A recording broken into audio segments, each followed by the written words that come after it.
for my speech today, I'm going to be talking about stress, not only in college, but into your adult life as well.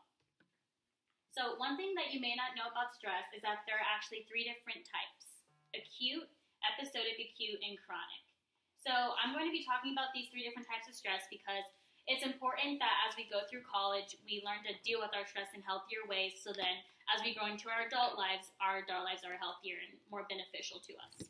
So acute stress is the most common form of stress. It comes with symptoms such as tension headaches and psychological distress.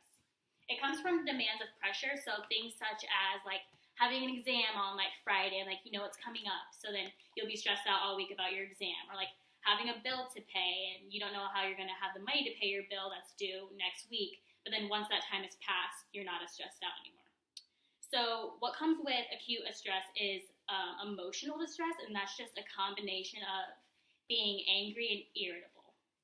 So episodic acute stress is just having acute stress, but it's more frequently. So it's typically like a worrywart.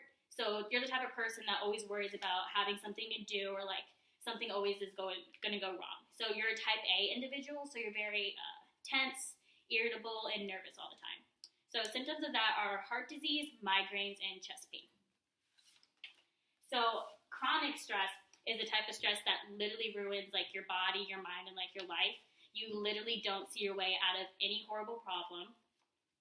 So that sometimes stems from traumatic childhood experiences, and the symptoms of that are thoughts of suicide, heart attack, and stroke, sometimes even cancer.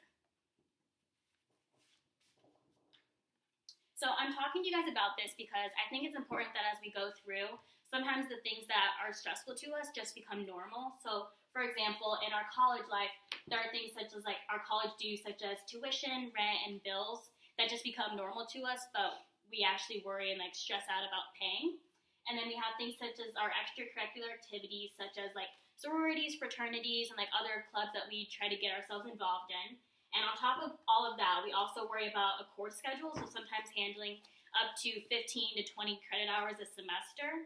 And on top of handling all of that, we also try to maintain a healthy social life, so making sure that we still hang out with our roommates, or making sure that like we still go back to see our parents and hang out with our friends. So once we learn to handle the stress-inducing factors in our college life, we can learn to take those over to our adult life. And when you're an adult, the things you worry about are things such as job strain, so like job loss or job displacement, and marital/family issues, so like divorce, bad marriage, and then meeting deadlines. So for like work, you have like a company meeting or something like that, you have to make sure you meet the deadlines for that, and that stresses you out. And then also in your adult life, you still have to worry about maintaining a social life on top of having kids and all of that. So some coping mechanisms are being able to quit bad habits. By bad habits, I mean like smoking, cutting back on caffeine, stuff like that. You also want to make sure that you exercise regularly. According to APA, some people don't know that they actually have a problem until it causes something bad, like a heart attack. So it's important to exercise regularly because when you exercise, it lowers your cortisol levels.